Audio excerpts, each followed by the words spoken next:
দুই মধ্যস্থতাকারী দেশ মিশর ও কাতারের মাধ্যমে ফিলিস্তিনের গাজা উপত্যকায় যুদ্ধবিরতি সংক্রান্ত নতুন একটি প্রস্তাব দিয়েছে ইসরায়েল। মিশরের রাষ্ট্রায়ত্ত টেলিভিশন চ্যানেল আল কাহেরা নিউজ টিভি সোমবার এক প্রতিবেদনে জানিয়েছে এ তথ্য। গাজা উপত্যকার নিয়ন্ত্রণকারী গোষ্ঠী হামাসের কাছে ইতোমধ্যে প্রস্তাবনা পৌঁছেছে। গোষ্ঠীটির মুখপাত্র আবু জুহরি জানিয়েছেন, তারা প্রস্তাবনা পর্যালোচনা করছেন এবং যত শীঘ্রই সম্ভব এ ইস্যুতে নিজেদের সম্ভাবনা জানাবেন গোষ্ঠীর হাইকমান্ড।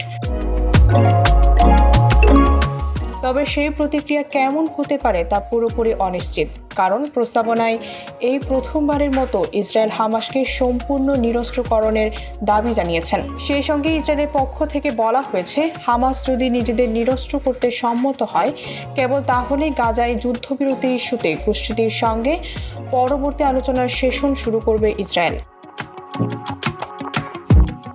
হামাস এই শর্ত মানবে কিনা এখনও তা অনিশ্চিত। রয়টার্সকে এই ইস্যুতে আবু জুহরি বলেন, হামাসের নিরস্ত্রীকরণ ইস্যুটির সঙ্গে অন্তত 10 লাখ রেড লাইন যুক্ত। নতুন প্রস্তাব নিয়ে গোষ্ঠীর হাইকমান্ড আলোচনায় বসবেন, দেখা যাক কী সিদ্ধান্ত নেন তারা। ডেস্ক রিপোর্ট, ভোরের পাতা।